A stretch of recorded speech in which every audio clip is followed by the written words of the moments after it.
One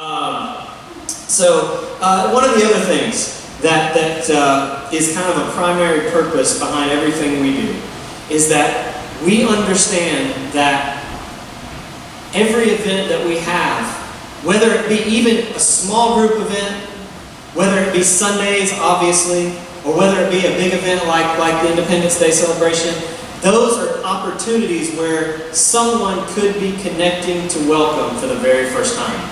We look at all of those as front doors. We don't take it for granted that first-time visitors are going to just come to welcome on Sunday mornings. That may not be the first way that people come here and join this body.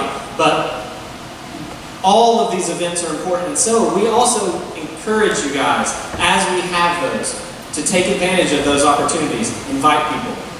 Invite your friends, your coworkers, your neighbors to those things, because you just never know who and when someone may be joining the body here at Welcome. And that's what we want to do, because we are seeing great things happening.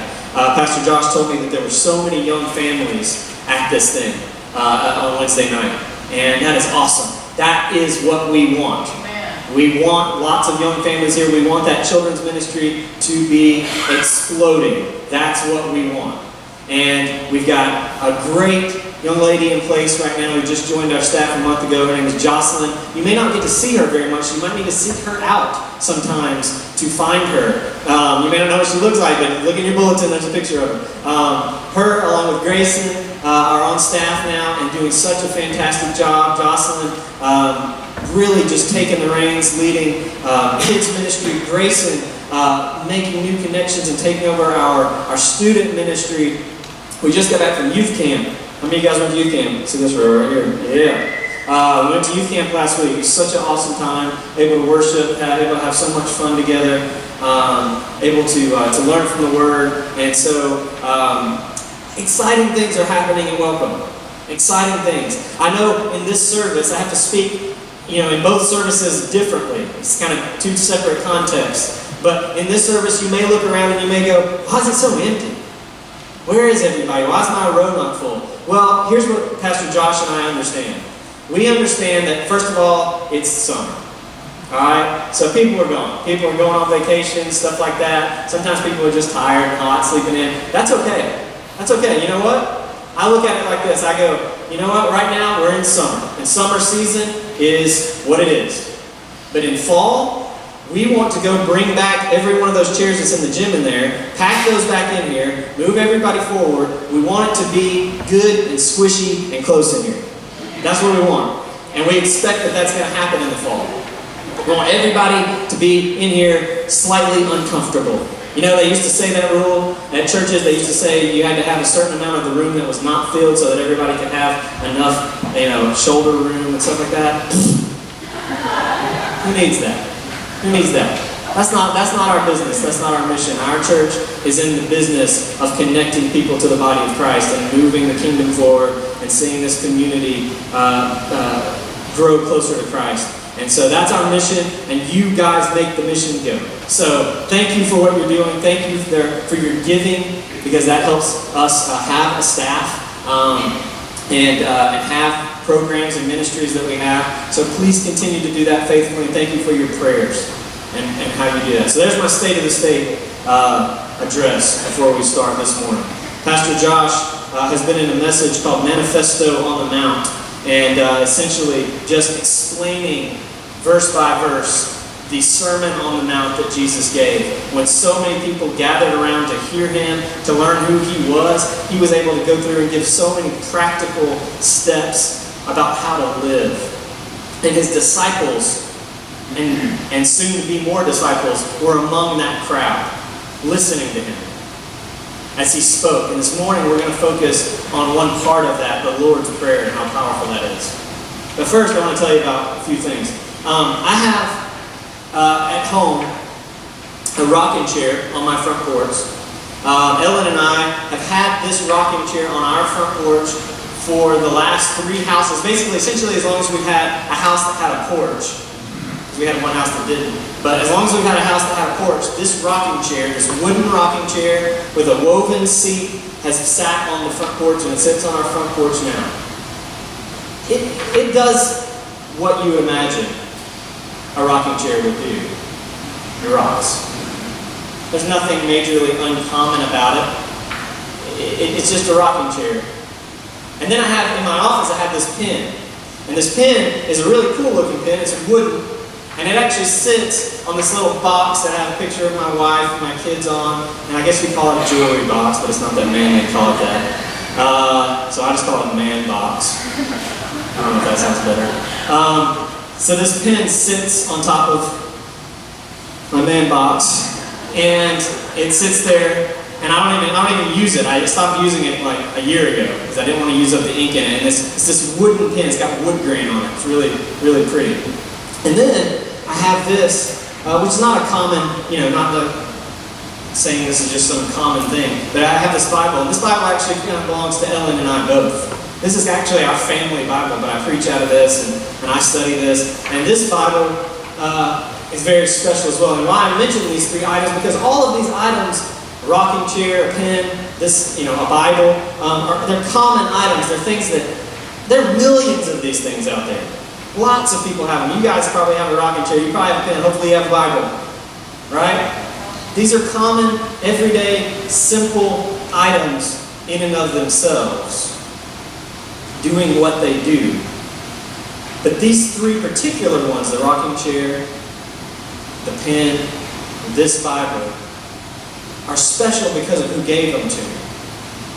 See, my peepaw, my granddad gave those to me. And he made two of them. He made the rocking chair.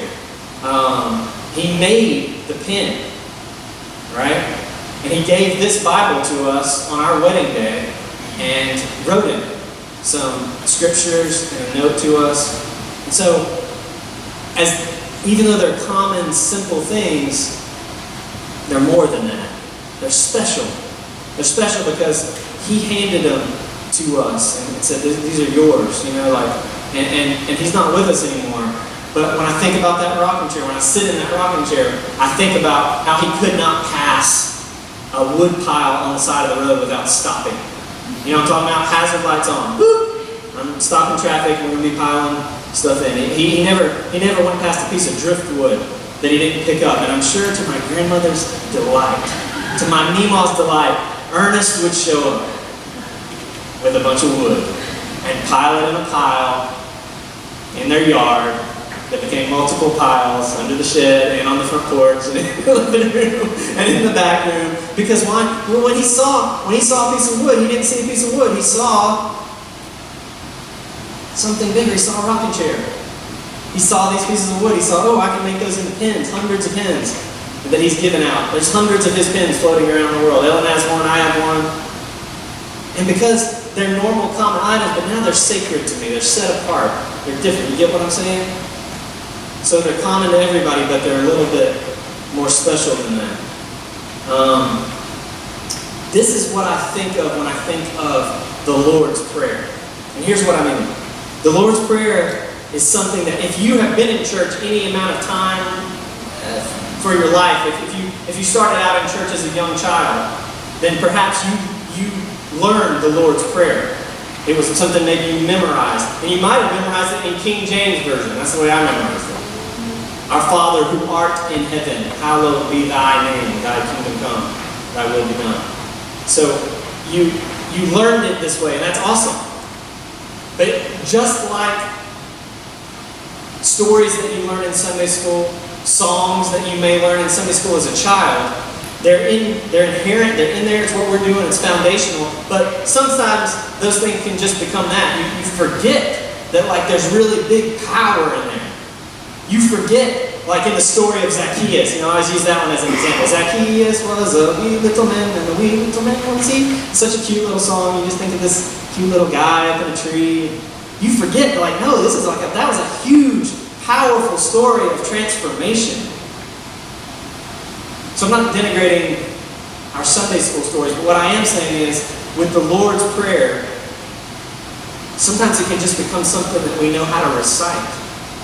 And we forget that the Lord gave us this model of prayer because it is the most powerful way to pray. I'll give you more example of that in a second. Matthew chapter 6. Jesus is continuing his Sermon on the Mount. He begins to speak. And as he begins to speak, he starts speaking to this crowd, especially about their character. Like how they should pray, what they should demonstrate when they come before God. He says to them specifically, you need to be humble. You need to actually demonstrate your faith in kind of a behind-the-scenes kind of way. Not secret, but in a way where you're not tempted to impress people. You're not tempted to be like the Pharisees and the teachers of the day who could stand up and spout out all these kind of prayers and people would just sit back and go, oh, they're so learned. I can never be that way. You know? He said, don't do that. He said, in fact, when you pray, go in your house. Sometimes go into the closet. Go in your prayer closet. Close the door where no one can see you but God. Because God is interested in hearing our heart.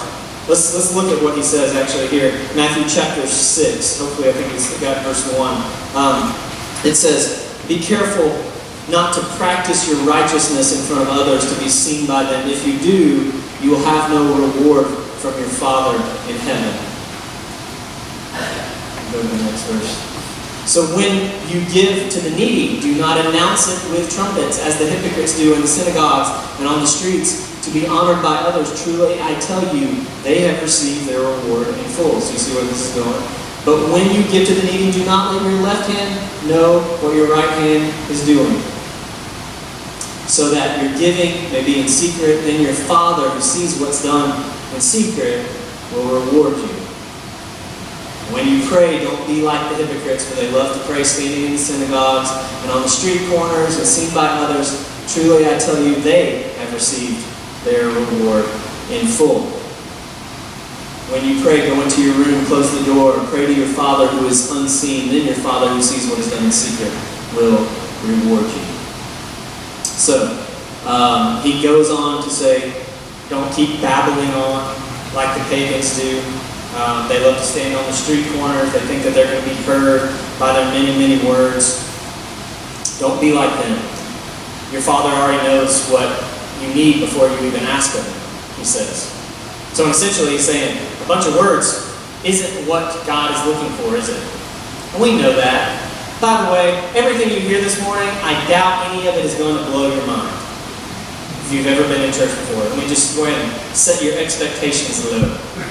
All right? So a lot of you are always like, I can't wait, I'm looking forward to you preaching this morning. I'm like, thanks, please don't say that.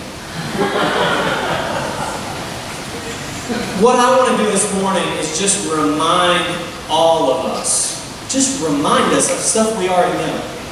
And maybe in the middle of that, remind us of how powerful some of the stuff we already know actually is. Because sometimes things can become common. We forget how sacred they really are, right? So that's our reminder this morning. Jesus was teaching his disciples how to pray. In Luke, it actually says, his disciples came to him after one of the sermons and said, teach us how to pray. How do we do this? Why? Because they recognized that Jesus had a special connection to God. And they wanted to know how to get that. They wanted to know what's the secret to communicating with God like you do? They weren't used to that. And there's a reason. And this is why God gives the model of this prayer. He basically says it's very simple how you should come before God and pray. And he starts by saying, Our Father in heaven, hallowed be your name. So let's just start there for a second. It was not a common thing among the people of God to speak the name of God. Now his name was hallowed, it was revered. They had that part down, but they had it down to such an extreme that they would not even utter what they believed to be the name of God, Yahweh.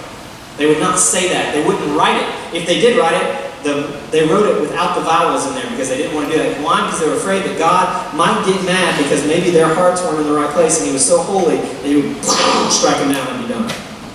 So there was a reverence, but there was a fear. You know, God is just waiting. He's waiting. If I make the slightest millimeter wrong move, lightning's coming. So I definitely don't want to mess with his name in this. So I'm not going to speak it. They even said it, there's a tradition that says, this is something I heard one time that was really awesome actually, that, you know, his name wasn't the name Yahweh. If you've ever heard that. In Jewish tradition, isn't even like something that could be spoken, it's something that's just breathed. So they would say that when a child is born, that he speaks the name of God. And when you take your last breath, that you speak the name of God. And it was this, that's how they say it. Like breathe in, breathe out. Pretty cool. But they didn't want to say that. They didn't speak it, they didn't write it. So for God, for Jesus to come forward and say, Our Father in heaven, hallowed be your name, broke down a couple of things. One, he was coming before them, reminding them of something that even the prophets had spoke about. Even in Jeremiah, he had said, I thought you would call me Father, Jeremiah 3:19. I thought you would call me Father and not turn away from following me. And in this word Father, he's saying, Abba, Daddy, Papa, informal, just like you would call your own father. Jesus is breaking that down in a way where they were not used to that. He was breaking down a veil where they were only used to God being a God that was in the temple, behind the temple veil. And only the priest could get to him. And everybody else just kind of had to hear about him. And Jesus is saying, no. Even though the veil wasn't torn yet, it's like, the veil's torn. I'm tearing the veil. I'm here. Your Father in heaven is here. He's close. He is personal. He is protecting. As a dad, I gotta tell you, I'm very overprotective of my children. I'm kind of like a Secret Service agent a lot of times. Ellen will tell you that. I'm talking about like, for stuff that's a little overboard. You know, we pull up at like Taco Bell, and I get out of the car first, do a quick scan perimeter. I open the door for them. My kids are going to be so spoiled because they think I'm like their chauffeur. I'm opening the door for them. They get out. First thing I do is stop them. Stop eating, you know, because my immediate thought is, of course, my kids, being the crazy little kids they are, they're just going to take off running into traffic. Why wouldn't they do that? They're not. But I put my hand on them anyway, just in case. I stop. I don't allow them to move forward. I'm like, okay, packages are moving. We're clear? Let's go. We're going in. Get into Taco Bell, you know, eating, stuff like that. Dad, I gotta go to the bathroom. Alright, go ahead. Take your brother. You need a wingman. Of course, the entire time, I'm just like, alright, it's been 5 seconds, I'm going. Guys, you okay in there? You're in there alone, right? Nobody's in there, you know. Somebody makes eye contact with me slightly wrong. Just, you know. Because you don't mess with my kids. You don't mess with my kids. And that's how I feel about it. That's how God is. That's how God is with his children. He is a loving, protecting Father. He is close. He is good. And yet, Jesus still balanced that with his name being hallowed, his name being reverent, his name being special. Isn't that amazing that he could do that and he could combine those two things and balance them? I think about this. A couple of weeks ago, I was able to hang out with a group of Marines. My neighborhood hosted an event where we put on like an R&R for Marines, where they were coming in and we let them sharing a lot of the amenities in the neighborhood and take care of them in host homes and things like that. So I got to spend a whole day tubing down the Little River with Marines, right? And what's so funny is they were just like kids in our youth group and in college groups I've had over the years. I mean, just goofing off, laughing, telling stories. They're just, some of them still are just kids. You know, and as you're around them, you don't even think anything other than that. You just think these guys are just this funny group of people, you know? And then, in the back of my mind, though, I never forgot I was like, well, wait, these are Marines. Like, these are Marines that have been deployed. These are Marines that have given time and blood and sacrifice because their country asked them to. They've seen things that they shouldn't see at their age or ever. And that was always there too. So as I was around them, just hanging around, goofing off with kids, I was also there with Marines. You know what I'm saying? There's this respect. Some of their officers were there. It's funny, wearing Hawaiian shirts and flip-flops. But you would see when an officer would come by, they'd still stand up a little taller. There's that reverence. The reverence doesn't go away because the informalness is there. There's still a respect. And this is what Jesus was conveying. God, our Father in heaven, hallowed be thy name. Our Daddy in heaven, hallowed be thy name. Call me Father, he said. And then he says something very specific. This is part of the meat of the message, so to speak. Your kingdom come. Your will be done on earth as it is in heaven. Now this is important. Because what does your kingdom mean? We have a lot of definitions about what your kingdom is, or his kingdom, or the kingdom of God. But when you look at it, there are many things. Number one, John the Baptist, Jesus himself, many of the prophets, they would say things like this. They would say, repent, for the kingdom of heaven is near. Jesus himself said this. Repent, for the kingdom of heaven is near. He would go near people and say, the kingdom of heaven is close. So the kingdom of heaven is not, and God's kingdom is not a place of boundaries and borders. It's not a location. Okay? Heaven is the domain of his kingdom, but it's not just this. It is an idea. It is a way of living. And here's what it does. Here's the kingdom way of living. It says, the world will be made right. All this broken stuff in our kingdom. See, we have our own kingdom. I don't know if you know that. Our kingdom is a kingdom of pain, and a kingdom of suffering, and a kingdom of selfishness, and a kingdom of criticism, and unconfidence, and sadness, and depression, and lots of bad things happen in our kingdom, by the way. It's broken. It's unaligned. And Jesus is saying, God's kingdom is a place, a way of being, where all things will be put back together. All things are going to be made right. All things will come back together and be made new, redeemed, revalued, made better than before. Right?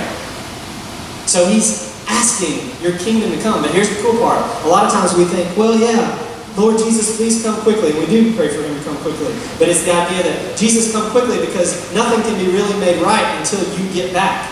But here's the thing. I believe partly that is true, but I also believe that we need to do our part. Because guess what? Jesus left.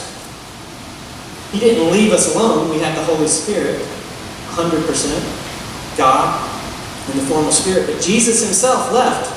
Acts tells us. He went back up in the clouds. He's gone, right? So why would he do that? God takes such a huge risk on people like us, people like me, who could forget.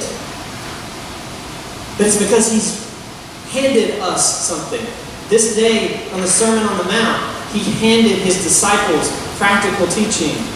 He handed them something that they would in turn give to new disciples and generations until us. We are the instruments of his kingdom.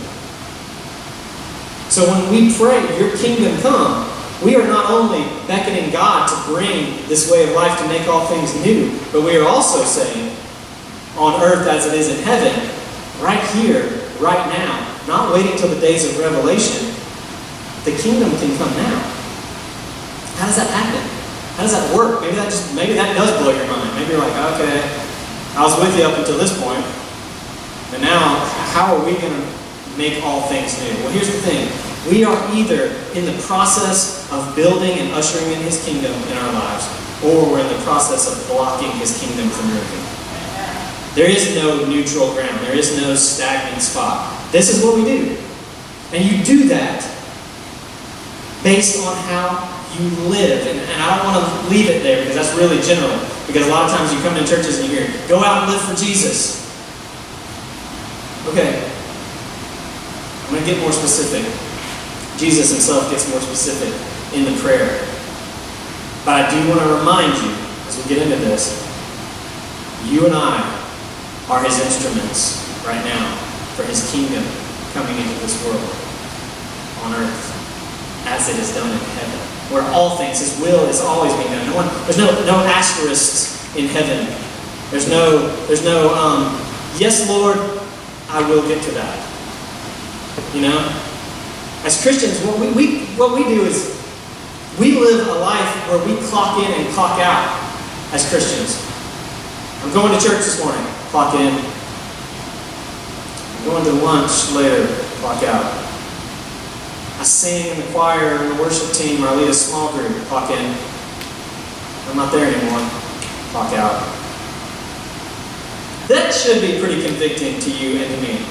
Because that's what we do. That's the way we live most of the time. Most Christians I know, and myself, I live a clock in, clock out life. This is not the way that the Lord's will is done in heaven. It is fluid. It is non-stop. There is only building the kingdom. And I'll show you what I mean by that in just a second. We get to another part that we are really good at, by the way. Maybe we're not as good at building kingdoms, but we're really good at asking for stuff. This is something that we do really well, especially when we're in need.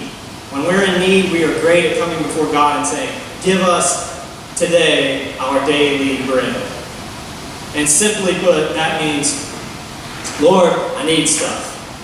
Now he's saying in terms of food, because obviously in Jesus' day, it would have been much more like what you would probably see in a third world environment. If you've ever been in a third world environment, you know that when people wake up at the beginning of the day, what they start thinking about is food and water. We are blessed in this country and rich beyond our means. We don't get up in the morning and think about that. We think about, all right, I'm going to get some coffee. I'm going to get me a donut, that kind of stuff.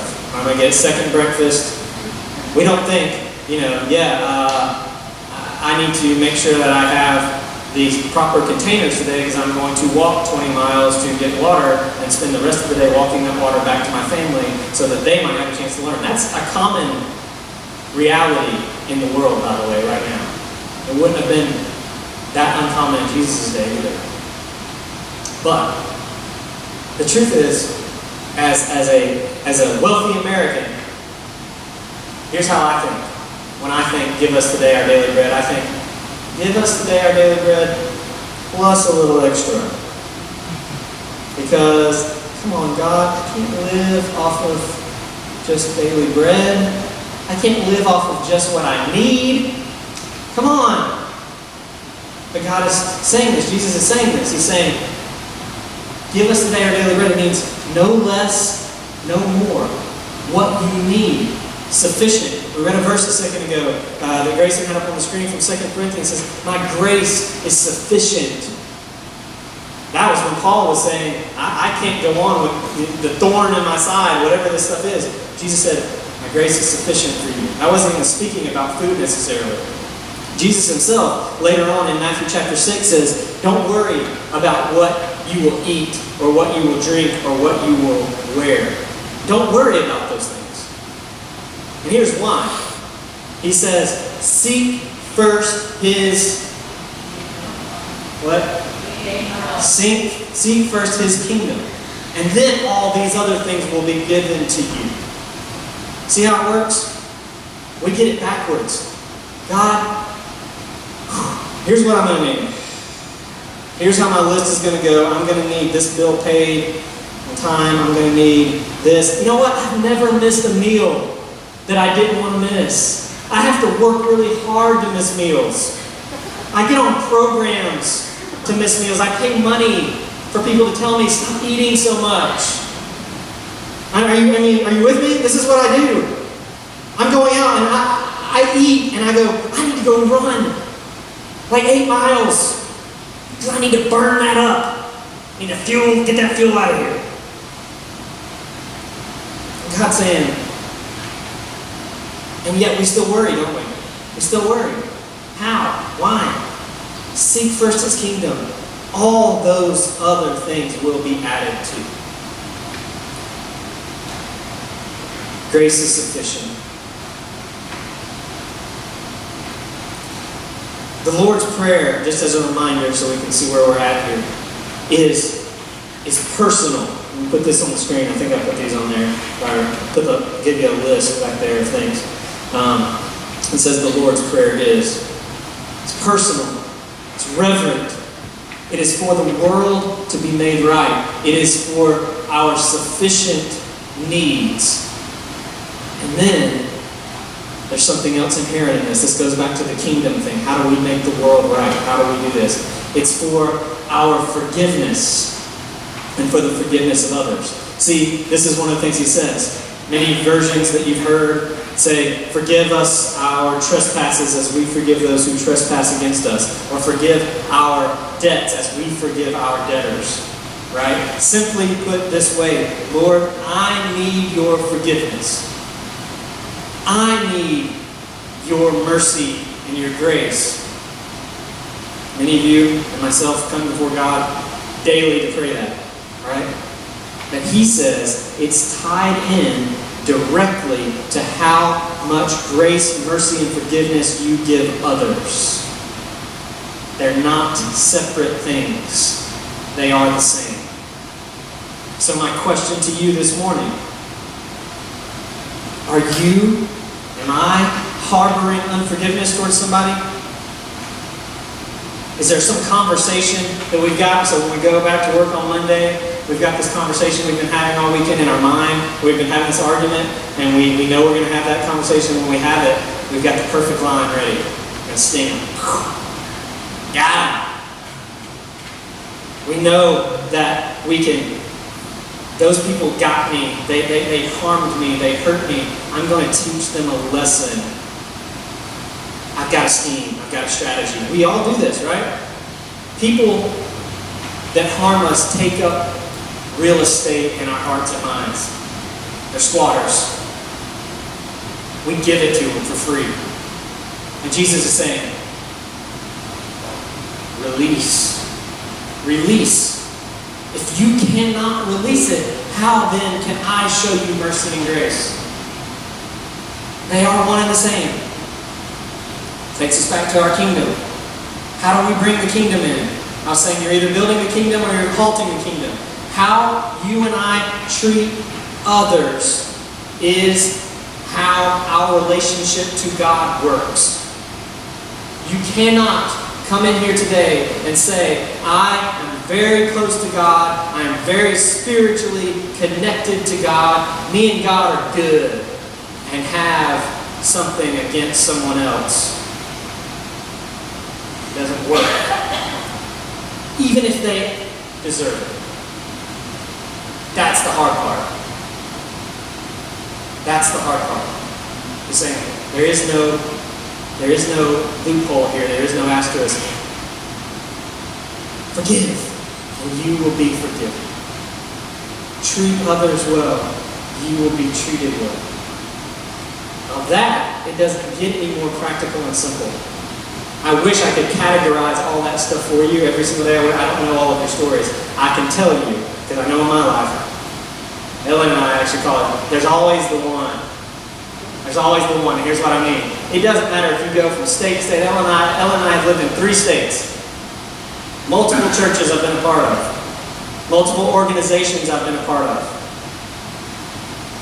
You go and you always think, I'm going to start fresh and clean, and I'm going to go there, and everyone is going to love me, and I'm going to love all people, and everyone is going to be on the same page. Our vision is going to be aligned. We know exactly what we're going to do. There's never going to be that person that annoys me, ever. It's always the one. They never go away. They change form, and they change face, but there's always the one. And I'm not just talking about simple, like, pestilence annoying. I'm talking about those ones that were just like, why? Why did you create them, God? You know? I'm serious. You know it's true. You know it's true. And here's the issue. The issue the struggle that you and I have is that we have to see them as immeasurably valuable. I've heard Pastor Josh preach on this many times, that you see people with unending value the way God sees them. You know what happens when you do that? Not their annoyances don't go away and stuff like that. Sometimes it becomes funny. You are now elevated to a whole other level of the kingdom where you become a little less, offendable. It's a process. Just like a process of forgiveness. Forgiveness is not a one-time act. It's a way of living continually. It has to happen. And a lot of times, you guys might be thinking now of just people at work or in classes or at school and that kind of thing. But let me bring it home real close to husbands and wives. Parents and children. The ones that we have made oaths to, where we've said, I'm with you no matter what. That oath does not have a statute of limitations. Okay? It is forever. It is binding. And you got to figure out a way to work it out with God's help.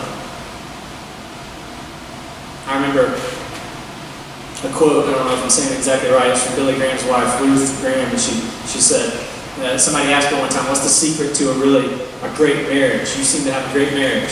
She said, forgiveness. Constantly being able to forgive. Like Billy Graham could ever do anything to offend you.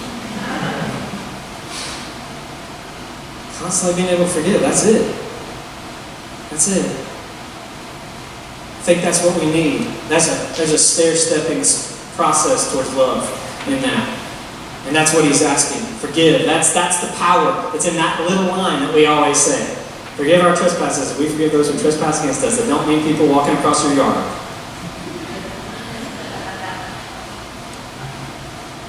And then finally, he says, Lord, Father, deliver us from evil. Lead us far from temptation and deliver us from evil. Lead us away from it. Because here's our final petition to God where he's saying, I can't do this life on my own. All that stuff I just mentioned about forgiveness, treating people right, that sounds so good. And there is a part of it where we have to meet God in that. We have a role to play. But we cannot do it alone.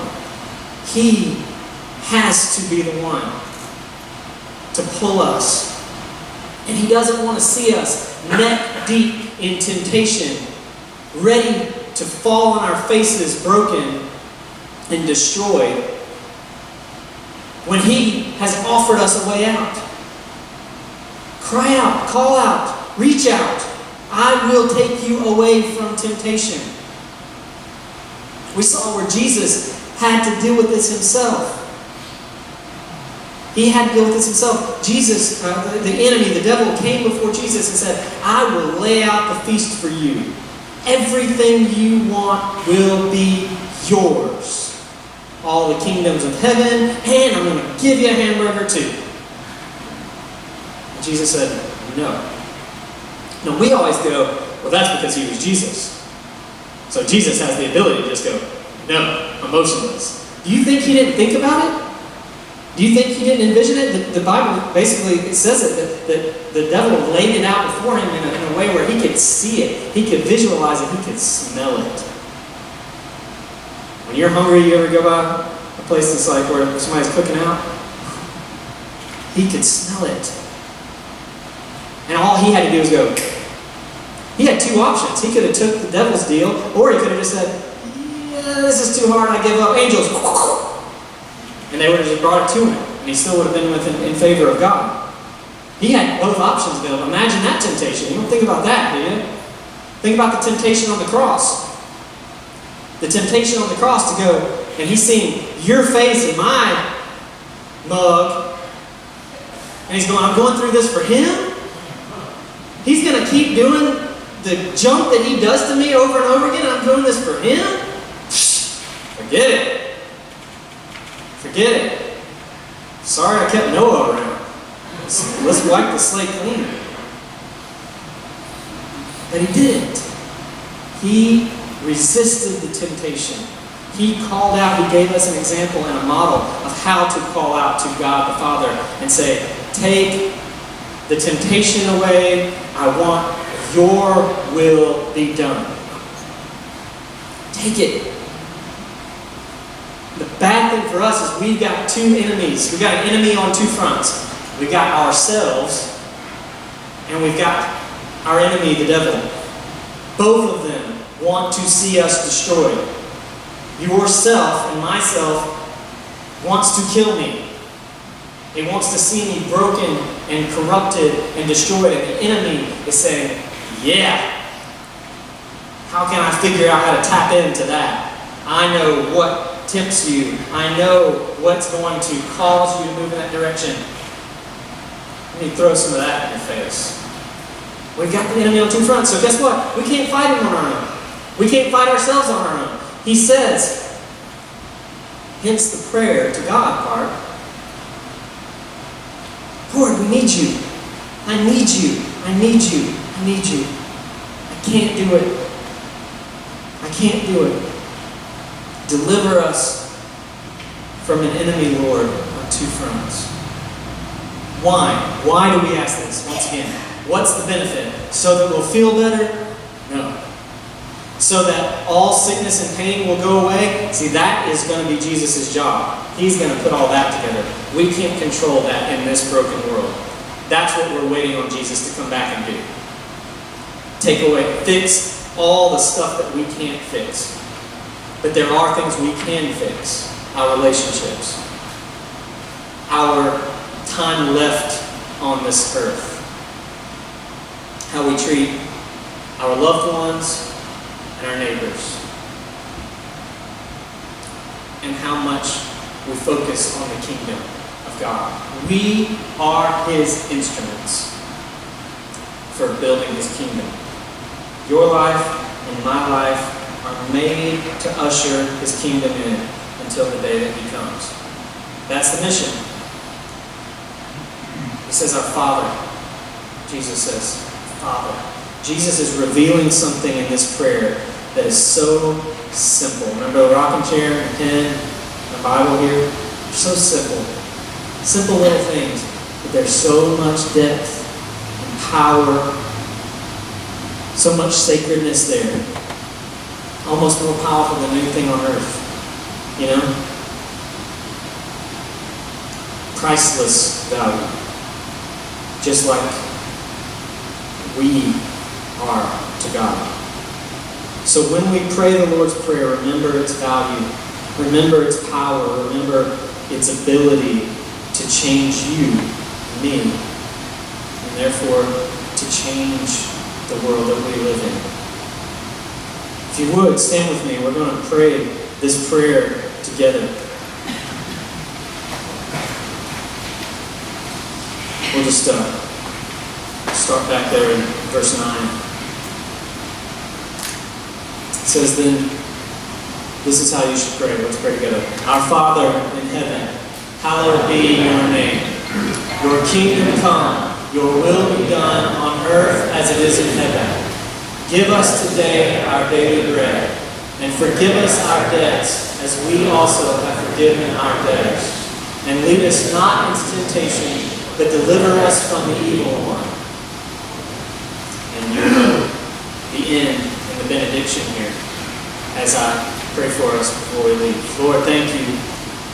Thank you for this church. Thank you for the people that make it up. Lord, I pray that we would be a church that is building your kingdom, ushering it in daily, hourly. Lord, I pray for protection. I pray for healing for those that need that this morning, for those that are here maybe with physical needs. Lord, we ask you in Jesus' name to heal them. May your Spirit be in this place so real and so thick that your very Spirit passing by heals. Lord, thank you for what you're doing. We pray for our pastor this morning. We pray for Joan, our administrator this morning. Lord, that you protect them as they are gone, that you give them rest. Lord, we are so grateful for you. We're so grateful for this country that you have given us and for those that have sacrificed for it. Lord, we love you. Help us to pray as you have taught us to pray. For yours is the kingdom and the power and the glory forever and ever. And all God's people said, Amen. So please